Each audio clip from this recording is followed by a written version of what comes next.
Parappana ಅಗ್ರಹಾರವ resort ಅನ್ನೋದಕ್ಕೆ ಈಗ ಉತ್ತರವನ್ನ ಕೊಡಬೇಕಾಗಿದೆ ಪೊಲೀಸ್ ಇಲಾಖೆ. ಕಾರಣ, ಖೈದಿಗಳಿಗೆ ರೆಸಾರ್ಟ್ ರೀತಿಯ ವ್ಯವಸ್ಥೆಯನ್ನ ಜೈಲು ಒಳಗಡೆ ಮಾಡ್ತಾ ಇರುವಂತದ್ದು ಈಗ ಕಾನೂನು ವ್ಯವಸ್ಥೆಯನ್ನೇ ಪ್ರಶ್ನೆ ಮಾಡುವಂತಾಗಿದೆ. ಇದೇನ್ ಸೆಂಟ್ರಲ್ ಜೈಲಾ ಅಥವಾ ರೆಸಾರ್ಟಾ ಅನ್ನುವಂತಹ ಪ್ರಶ್ನೆ ಮೂಡ್ತಾ ಇದೆ. ಪರಪ್ಪನ ಅಗ್ರಹಾರದಲ್ಲಿ ಉಗ್ರರು ಹೈಫೈ ಲೈಫ್ ಅನ್ನು ನಡೆಸ್ತಾ ಇದ್ದಾರೆ. ಲಷ್ಕರ್ ಭಯೋತ್ಪಾದಕರ ಕೈಯಲ್ಲಿ ಫೋನ್ ಇದೆ. ವಿಡಿಯೋ ಕಾಲ್ ಮೂಲಕ ಉಗ್ರರು ಟೈಮ್ ಪಾಸ್ ಮಾಡ್ತಿದ್ದಾರೆ. ಫೋನಲ್ಲಿ ಮಾತಾಡ್ತಾ ಕಾಲಹರಣ. ದೇಶದ್ರೋಹಿಗಳಿಗೆ ಜೈಲು ಒಂದು ರೀತಿ 5 ಸ್ಟಾರ್ ಹೋಟೆಲ್ ರೀತಿ ಆಗ್ಬಿಟ್ಟಿದೆ.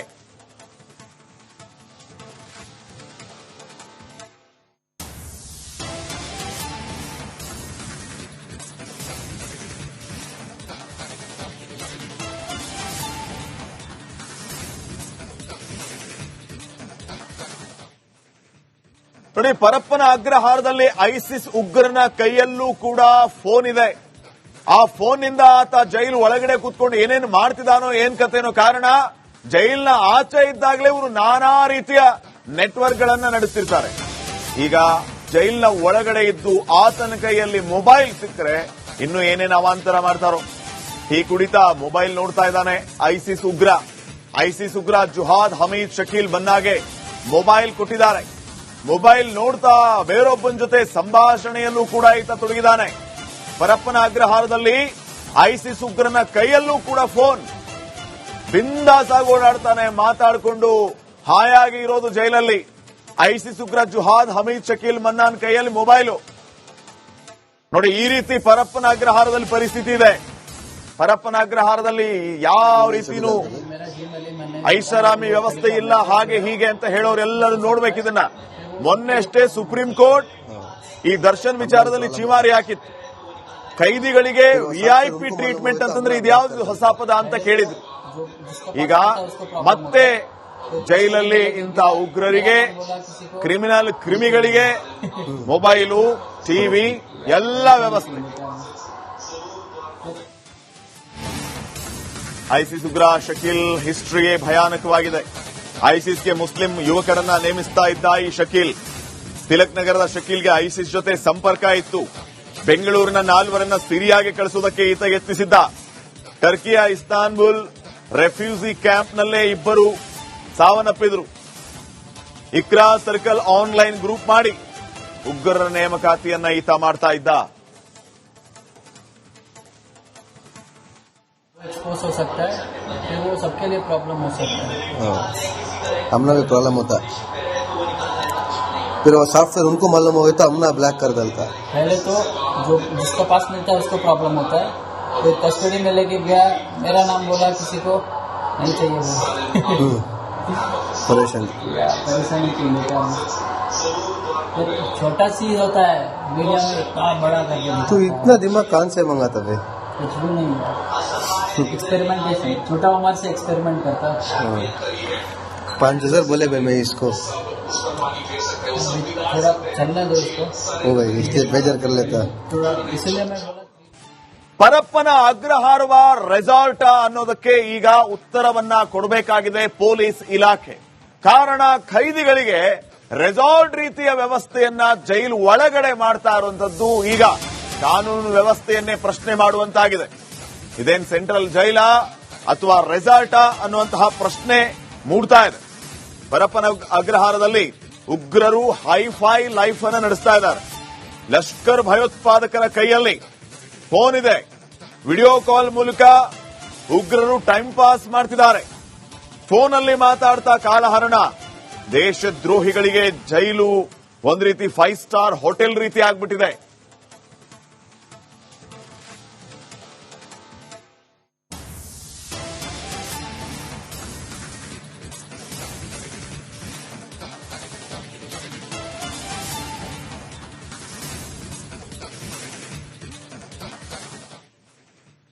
ನೋಡಿ, ಪರಪ್ಪನ ಅಗ್ರಹಾರದಲ್ಲಿ ಐಸಿಸ್ ಉಗ್ರನ ಕೈಯಲ್ಲೂ ಕೂಡ ಫೋನ್ ಇದೆ. ಆ ಫೋನ್ ನಿಂದ ಆತ ಜೈಲು ಒಳಗಡೆ ಕೂತ್ಕೊಂಡು ಏನೇನು ಮಾಡ್ತಿದ್ದಾನೋ ಏನ್ ಕಥೆನೋ. ಕಾರಣ, ಜೈಲಿನ ಆಚೆ ಇದ್ದಾಗಲೇ ಇವರು ನಾನಾ ರೀತಿಯ ನೆಟ್ವರ್ಕ್ ಗಳನ್ನ ನಡೆಸ್ತಿರ್ತಾರೆ.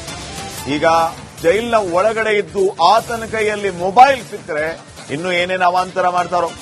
ಟೀ ಕುಡಿತಾ ಮೊಬೈಲ್ ನೋಡ್ತಾ ಇದ್ದಾನೆ ಐಸಿಸ್ ಉಗ್ರ ಜುಹಾದ್ ಹಮೀದ್ ಶಕೀಲ್ ಬನ್ನಾಗೆ ಮೊಬೈಲ್ ಕೊಟ್ಟಿದ್ದಾರೆ. ಮೊಬೈಲ್ ನೋಡ್ತಾ ಬೇರೊಬ್ಬನ ಜೊತೆ ಸಂಭಾಷಣೆಯಲ್ಲೂ ಕೂಡ ಈತ ತೊಡಗಿದ್ದಾನೆ. ಪರಪ್ಪನ ಅಗ್ರಹಾರದಲ್ಲಿ ಐಸಿಸ್ ಉಗ್ರನ ಕೈಯಲ್ಲೂ ಕೂಡ ಫೋನ್. ಬಿಂದಾಸ್ ಆಗಿ ಓಡಾಡ್ತಾನೆ, ಮಾತಾಡಿಕೊಂಡು ಹಾಯಾಗಿ ಇರೋದು ಜೈಲಲ್ಲಿ. ಐಸಿಸ್ ಉಗ್ರ ಜುಹಾದ್ ಹಮೀದ್ ಶಕೀಲ್ ಮನ್ನಾನ್ ಕೈಯಲ್ಲಿ ಮೊಬೈಲು. ನೋಡಿ, ಈ ರೀತಿ ಪರಪ್ಪನ ಅಗ್ರಹಾರದಲ್ಲಿ ಪರಿಸ್ಥಿತಿ ಇದೆ. ಪರಪ್ಪನ ಅಗ್ರಹಾರದಲ್ಲಿ ಯಾವ ರೀತಿನೂ ಐಷಾರಾಮಿ ವ್ಯವಸ್ಥೆ ಇಲ್ಲ, ಹಾಗೆ ಹೀಗೆ ಅಂತ ಹೇಳೋರೆಲ್ಲರೂ ನೋಡ್ಬೇಕಿದನ್ನ. ಮೊನ್ನೆ ಅಷ್ಟೇ ಸುಪ್ರೀಂ ಕೋರ್ಟ್ ಈ ದರ್ಶನ್ ವಿಚಾರದಲ್ಲಿ ಚೀಮಾರಿ ಹಾಕಿತ್ತು. ಕೈದಿಗಳಿಗೆ ವಿಐಪಿ ಟ್ರೀಟ್ಮೆಂಟ್ ಅಂತಂದ್ರೆ ಇದ್ಯಾವ್ದು ಹೊಸ ಪದ ಅಂತ ಕೇಳಿದ್ರು. ಈಗ ಮತ್ತೆ ಜೈಲಲ್ಲಿ ಇಂಥ ಉಗ್ರರಿಗೆ, ಕ್ರಿಮಿಗಳಿಗೆ ಮೊಬೈಲು, ಟಿವಿ ಎಲ್ಲ ವ್ಯವಸ್ಥೆ. ಐಸಿಸ್ ಉಗ್ರ ಶಕೀಲ್ ಹಿಸ್ಟ್ರಿಯೇ ಭಯಾನಕವಾಗಿದೆ. ಐಸಿಸ್ಗೆ ಮುಸ್ಲಿಂ ಯುವಕರನ್ನ ನೇಮಿಸ್ತಾ ಇದ್ದ ಈ ಶಕೀಲ್, ತಿಲಕ್ ನಗರದ ಶಕೀಲ್ಗೆ ಐಸಿಸ್ ಜೊತೆ ಸಂಪರ್ಕ ಇತ್ತು. ಬೆಂಗಳೂರಿನ 4 ಸಿರಿಯಾಗೆ ಕಳಿಸುವುದಕ್ಕೆ ಈತ ಯತ್ನಿಸಿದ್ದ. ಟರ್ಕಿಯ ಇಸ್ತಾನ್ಬುಲ್ ರೆಫ್ಯೂಜಿ ಕ್ಯಾಂಪ್ನಲ್ಲೇ 2 ಸಾವನ್ನಪ್ಪಿದ್ರು. ಇಕ್ರಾ ಸರ್ಕಲ್ ಆನ್ಲೈನ್ ಗ್ರೂಪ್ ಮಾಡಿ ಉಗ್ರರ ನೇಮಕಾತಿಯನ್ನ ಈತ ಮಾಡ್ತಾ ಇದ್ದ. एक्सपोज हो सकता है, फिर वो सबके लिए प्रॉब्लम हो सकता है. हम लोग प्रॉब्लम होता है, फिर वो सॉफ्टवेयर उनको मालूम हो तो हमने ब्लॉक कर डालता. पहले तो जो जिसके पास मिलता है उसको प्रॉब्लम होता है. तो कस्टडी में लेके गया, मेरा नाम बोला, किसी को नहीं चाहिए वो. परेशानी क्यों लेता है. फिर छोटा चीज होता है, मीडिया में इतना बड़ा करके तो इतना दिमाग कहाँ से मंगाता भाई. कुछ भी नहीं हुआ. एक्सपेरिमेंटेशन, छोटा उम्र से एक्सपेरिमेंट करता. 5000 बोले भाई मैं इसको. थोड़ा चलने दो इसको. हो भाई इसलिए बेजार कर लेता. थोड़ा इसलिए मैं बोला.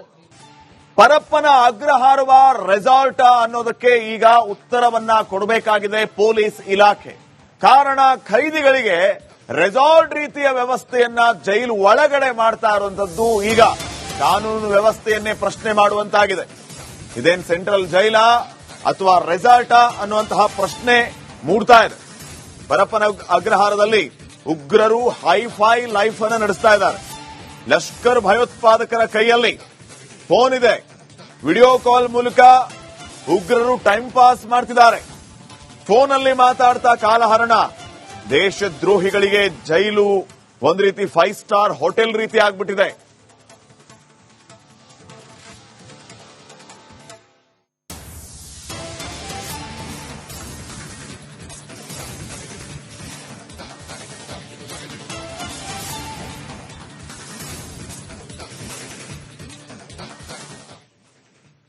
ನೋಡಿ, ಪರಪ್ಪನ ಅಗ್ರಹಾರದಲ್ಲಿ ಐಸಿಸ್ ಉಗ್ರನ ಕೈಯಲ್ಲೂ ಕೂಡ ಫೋನ್ ಇದೆ. ಆ ಫೋನ್ನಿಂದ ಆತ ಜೈಲು ಒಳಗಡೆ ಕೂತ್ಕೊಂಡು ಏನೇನು ಮಾಡ್ತಿದ್ದಾನೋ ಏನ್ ಕಥೆನೋ. ಕಾರಣ, ಜೈಲಿನ ಆಚೆ ಇದ್ದಾಗಲೇ ಇವರು ನಾನಾ ರೀತಿಯ ನೆಟ್ವರ್ಕ್ ಗಳನ್ನ ನಡೆಸ್ತಿರ್ತಾರೆ.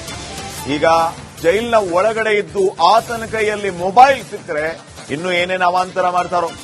ಟೀ ಕುಡಿತಾ ಮೊಬೈಲ್ ನೋಡ್ತಾ ಇದ್ದಾನೆ ಐಸಿಸ್ ಉಗ್ರ ಜುಹಾದ್ ಹಮೀದ್ ಶಕೀಲ್ ಬನ್ನಾಗೆ ಮೊಬೈಲ್ ಕೊಟ್ಟಿದ್ದಾರೆ.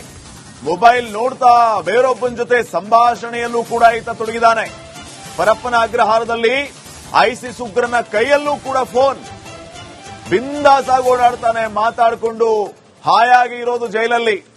ಐಸಿಸ್ ಉಗ್ರ ಜುಹಾದ್ ಹಮೀದ್ ಶಕೀಲ್ ಮನ್ನಾನ್ ಕೈಯಲ್ಲಿ ಮೊಬೈಲು.